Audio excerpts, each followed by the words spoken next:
adalah salah satu benda yang hampir selalu ada di kehidupan sehari-hari. Tapi tahu nggak sih, kalau hari ini adalah perayaan Hari Hitung Kancing loh. Walaupun sering kita lihat, ternyata masih banyak fakta tentang kancing yang jarang diketahui nih. Saksikan ulasannya sesaat lagi ya, tetap di On The Spot.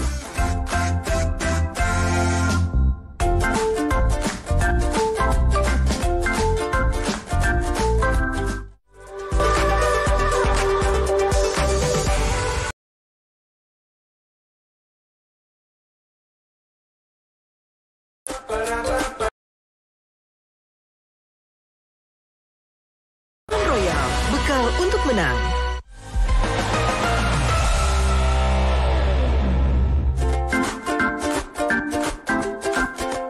Pemirsa, siapa sih yang nggak mengenal kancing?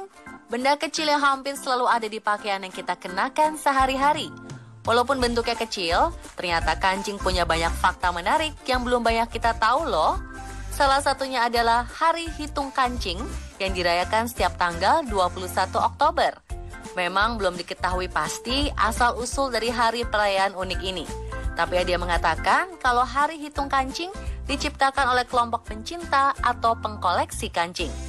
Mereka biasanya memperingati hari spesial kancing itu dengan cara menghitung jumlah koleksi kancing yang mereka punya. Atau membuat pesta bertema kancing di mana para tamu akan membawa koleksi kancing mereka. Nah pemirsa, untuk turut merayakan Hari Hitung Kancing, berikut adalah segmen spesial On This Day, Hari Hitung Kancing, si kecil yang punya fungsi tersembunyi.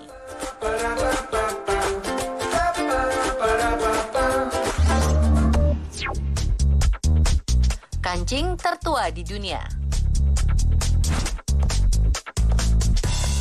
Kancing adalah salah satu benda tertua di dunia karena sudah digunakan manusia bahkan sebelum ditemukan tulisan, tepatnya 2000 tahun sebelum Masehi. Kancing tertua yang pernah ditemukan adalah kancing dari cangkang kerang di kota tua Mohenjo-daro, Pakistan. Tapi walaupun kancing sudah ditemukan sejak ribuan tahun sebelum Masehi, penggunaan kancing baru populer sekitar abad ke-12 Masehi saat manusia mulai suka pakai pakaian yang longgar. Kala itu, kancing masih dibuat dengan bahan seadanya, seperti kerang, pecahan kaca, kulit, atau mutiara. Barulah 1 abad kemudian, kancing diproduksi secara resmi oleh rumah kancing pertama kali di Jerman, lalu menyebar luas seiring dengan kepopuleran busana sampai abad ke-14 di Eropa. Sejak saat itu, bentuk dan bahan dari kancing terus berevolusi. Sampai sekarang, kita bisa melihat berbagai macam varian kancing, mulai dari yang simpel, unik, menarik, hingga yang mewah. Kenapa kancing baju wanita dan pria beda sisi? Pemirsa, untuk kamu yang jeli pasti tahu deh kalau posisi kancing kemeja pria dan wanita ternyata punya sisi yang beda. Kancing baju wanita biasanya ada di sisi kiri baju seperti ini, sedangkan kancing pria ada di sisi kanan baju. Kenapa beda ya? Teori pertama berasal dari masa Victorian di Eropa. Kala itu para wanita bangsawan cenderung dibantu memakai baju oleh pembantunya. Penempatan posisi kancing bertujuan untuk memudahkan mereka mengancingkan baju majikannya. Sedangkan para pria cenderung memakai baju sendiri, jadi posisi kancingnya berada di posisi sebaliknya. Teori selanjutnya adalah wanita yang menyusui bayi. Wanita cenderung menggendong bayi di sebelah kiri. Dengan posisi kancing wanita seperti ini, akan memudahkan mereka untuk menyusui. Gimana pemirsa? Kira-kira teori mana nih yang paling masuk akal?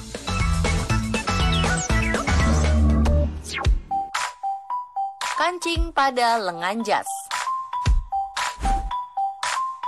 Pemirsa, pasti kita familiar dengan keberadaan kancing berderet di pergelangan blazer atau jas. Tapi ada yang tahu nggak tujuan dari kancing itu apa? Sekedar hiasan aja atau memang ada fungsinya?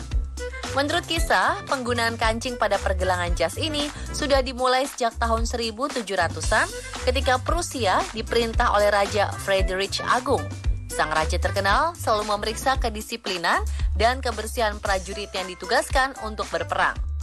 Raja menemukan kalau bagian lengan baju prajuritnya sering kotor karena mereka biasa mengelap wajahnya dengan lengan baju. Alhasil raja memerintahkan semua orang untuk memasang kancing di lengan. Jadi kalau masih ada prajurit yang bandel menyeka keringat, wajahnya bisa tergores. Mengingat dulu kancing masih berbahan kerang atau pecahan kaca.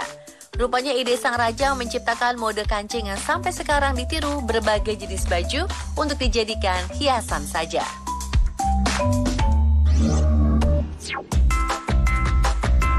Kancing di saku jeans.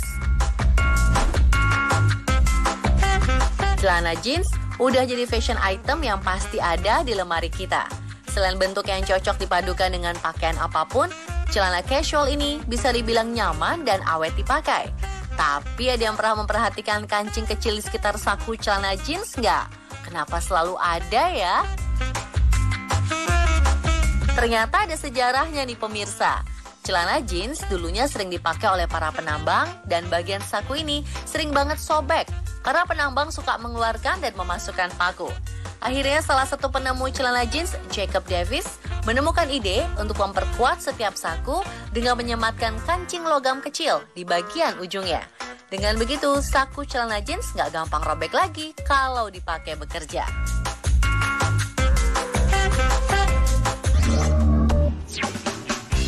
Kancing di bahu jaket. Siapa nih yang ngira kalau kancing di bahu jaket cuma sekedar hiasan? Siapa sangka, ternyata hal sepele yang diciptakan juga punya fungsi loh. Seorang pengguna Twitter mengungkap apa sebenarnya kegunaan strap berkancing di jaket, yaitu untuk mengaitkan tas supaya nggak gampang tergelincir dari pundak, dengan cara memasukkan tali tas ke dalam strap. Entah benar atau enggak, tapi fungsinya cukup masuk akal dan solutif ya pemirsa. Ada yang udah pernah coba?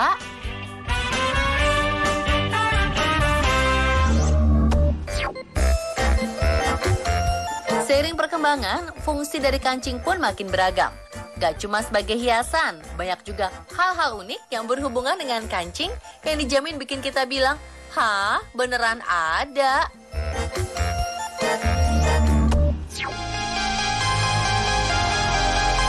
Kancing hampir selalu ada di setiap pakaian yang kita kenakan. Bentuknya kecil dan tidak membahayakan. Tapi siapa sangka, ternyata ada loh orang yang mengidap sindrom fobia kancing. Salah satu yang pasti kita kenal adalah mendiang Steve Jobs, sang pendiri Apple. Ada yang sadar nggak? Kalau dimanapun dan pada kesempatan apapun, Jobs nggak pernah memakai baju berkancing. Yap, menurut istilah medis, itu karena ia mengidap komponofobia. Meski terkesan aneh dan berlebihan, tapi sindrom langka ini nyata adanya dan dialami oleh beberapa orang di dunia. Reaksi mereka pun beragam. Ada yang tidak bisa menyentuh kancing, dan ada juga yang takut dengan teksturnya licin dan mengkilap. Kalau di Indonesia, momen kelulusan sekolah biasanya dirayakan dengan saling mencoret-coret seragam sebagai kenang-kenangan, tapi kalau di Jepang berbeda. Perpisahan para siswa dirayakan dengan tradisi unik dan romantis yang dikenal dengan sebutan kancing kedua. Nah ini Jadi biasanya para siswa akan memberikan kancing kedua dari seragam mereka ke siswi yang mereka sukai. Sedangkan para siswi akan meminta kancing kedua ke siswa yang mereka suka. Duh, gemes ya. Tapi apa hubungannya dengan kancing kedua ya? Ada makna apa di baliknya? Ternyata kancing kedua mempresentasikan orang yang paling berharga atau orang yang disukai. Karena kancing kedua merupakan kancing yang posisinya paling dekat dengan hati. Jadi dengan memberikan kancing kedua, itu berarti memberikan hati ke orang spesial. Sweet banget sih. Bisa dicoba jadi cara baru menyatakan cinta nih pemirsa.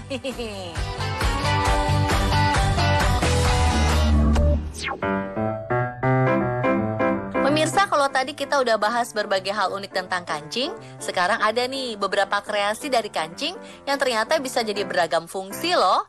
Nah, buat kamu yang punya banyak kancing gak terpakai, jangan langsung dibuang ya. Siapa nih yang biasa nyimpen permen, manisan, atau camilan di toples kecil? Biasa banget ya kelihatannya. Yuk kita bikinnya lebih estetik dan unik. Kamu cukup siapin balon, lem, mangkuk untuk penyangga, kuas, dan beberapa kancing. Langkah pertama, tiup balon sesuai dengan ukuran yang kamu inginkan, lalu taruh di atas mangkuk. Lumuri balon dengan lem transparan sesuai dengan tinggi rendah yang kamu inginkan menggunakan kuas. Kalau udah, kamu tinggal tempelkan kancing satu persatu sesuai dengan warna yang kamu mau. Tapi ingat, antara kancing satu dan lainnya harus saling menempel ya. Poles lagi semua kancing yang sudah disusun dengan lem. Lalu biarkan selama 24 jam atau jemur di bawah sinar matahari sampai lem mengering. Kalau udah, letuskan balon. Dan tada! Jadi deh mangkuk imutnya. Gampang banget kan pemirsa?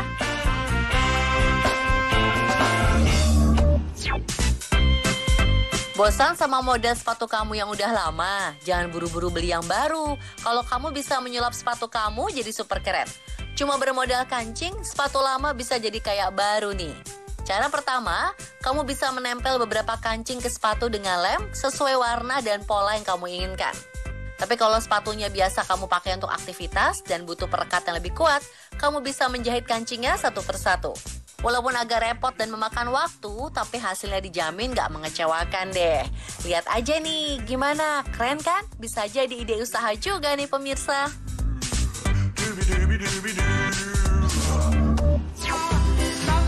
Pemirsa, siapa nih yang punya lampu tidur model seperti ini? Tapi udah bosan karena modelnya gitu-gitu aja. Yuk kita kreasiin hiasan lampu tidur dari kancing. Bisa banget loh, jadi salah satu cara menghabiskan waktu bareng anak. Untuk menghiasnya juga gampang banget. Cuma butuh lampu tidur, kancing, dan lem. Gak perlu sama, justru kalau kancingnya berbeda-beda, hasilnya bisa jadi lebih estetik loh. Tampilkan kancing satu persatu sesuai dengan keinginan. Kalau udah, tinggal kamu pasangkan kembali lampu tidurnya dan pasti nyalain. Wow, jadi lucu banget.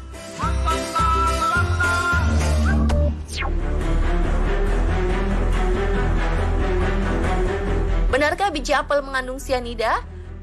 Bagaimana dampaknya jika biji apel tertelan? Masih ada fakta-fakta menarik lainnya mengenai apel loh. Jangan kemana-mana, informasinya setelah yang satu ini ya.